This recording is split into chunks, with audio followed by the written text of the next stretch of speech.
Hello mga mamshi! For today's video nga ay mag-unbox tayo ng perfume na tinitinda ko. Ang pangalan niya, Russell Perfume. Sarili ko nga brand name yan at direct tayo sa manufacturer kaya siguradong safe yan. Ang Russell Perfume ay FDA approved, long-lasting, fragrance from France, rich in oil, high quality at affordable price. Eau de perfume, eau de cologne, at syempre, direct tayo sa manufacturer. At saka siguradong safe yan kasi FDA approved tayo.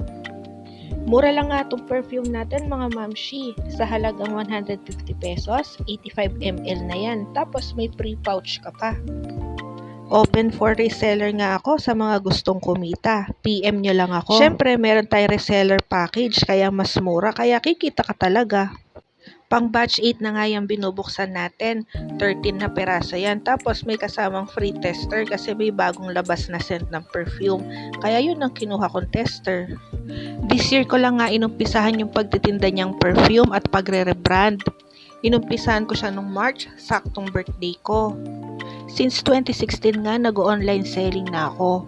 Ang dami ko na rin naitinda. Nagtinda ako ng overruns na Crocs, nagtinda ako ng pagkain, tapos tinry ko rin mag-live selling, nagtinda rin ako ng mga ukay at saka pre-lab. Tapos ayun, naisipan ko nga mag-rebrand ng pabango kasi may nakita ako na mura, tapos quality, tapos FDA approved pa siya, kaya tinry ko.